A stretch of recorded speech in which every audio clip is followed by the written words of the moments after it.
Hi, hello, isang magandang umaga, tanghali, hapon, gabi sa inyo pong lahat. Anong oras man kayo nakakapanood ng bidyong ito muli. Tayo po ay hahango ng pagbasa natin ngayon para sa Enero 13, 2024 sa mabuting balita ni San Marcos, ang Kabanata 2, mga talatang 13 hanggang 17. Ganito po ang pagkakasaad. Noong panahong iyon, muling pumunta si Jesus sa baybayin ng lawa ng Galilea. Sinundan siya ng napakaraming tao at sila'y tinuruan niya. Nagpatuloy siya ng paglakad at nakita niya si Levi na anak ni Alfeo, nakaupo sa paningilan ng buwis. Sinabi sa kanya ni Jesus, "Sumunod ka sa akin." Tumindig naman si Levi at sumunod. Nang si Jesus at ang kanyang mga alagad ay kumakain sa bahay ni Levi, nakisalo sa kanila ang maraming publikano at mga makasalanang sumunod sa kanya. Nakita ito ng ilang eskribang kabilang sa pangkat ng mga Pariseo at tinanong nila ang kanyang mga alagad, "Bakit siya sumasalo sa mga publikano at sa mga makasalanan?" Narinig ito ni Jesus at siya'y sumagot, "Hindi nangangailangan ng manggagamot ang walang sakit, kundi ang may sakit. Naparito ako upang tawagin ang mga makasalanan, hindi ang mga banal." Pagpalain po ng Diyos ang pagkabasa ng Kanya pong mabuting balita. Hahanguin po natin ang pagsasadiwa o refleksyon ng atin pong pagbasa sa aklat po ng Simbahay 2024. Naparito ako upang tawagin ang mga makasalanan, hindi ang mga banal. Mga katagang namutawi sa bibig ng ating Panginoon sapagkat may ilang mga eskriba na kabilang sa mga Pariseo na nagsasaloob ng hindi magandang saloobin. Ano ang kanilang saloobin? Ang saloobin nila ay bakit sumasalo sa mga publikano at sa mga makasalanan.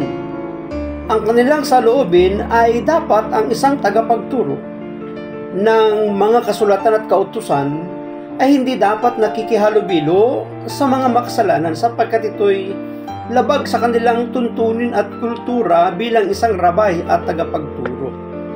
Ngunit, bagamat ganon ang kanilang saloobin, sinasabi ng Panginoon na naparito ako upang tawagin ang mga makasalanan, hindi ang mga banal.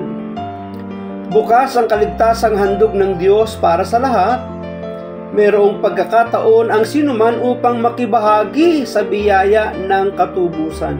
Kasi para sa mga Pariseo, sila lang yung dapat na maligtas eh.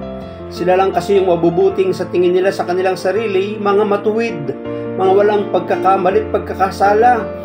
Kaya kapag ang isang tao ay nagkasala na, wala ng karapatan sa katubusan sa paghahari ng Diyos. At sa ating panahon, totoo yan, may mga nagsasaloob ng ganyan din. Na kapag ang isang tao ay alam nila nagkamali, nagkasala, itsapwera na. Pero pagdating kay Jesus, bukas ang kanyang pintuan, bukas ang kanyang mga palad upang tanggapin ang mga taong handang magbalik loob. Kung minsan, nalilimutan natin ito at nagiging mapanghusga sa mga taong nagnanais magbagong buhay sa Panginoon. Totoo yun, nagiging judgmental tayo kasi nga matuwid na ang tingin sa sarili. Nalilimutan natin na lubos na ikinagagalak ng langit ang pagtalikod ng isang makasalanan sa masasamang gawi.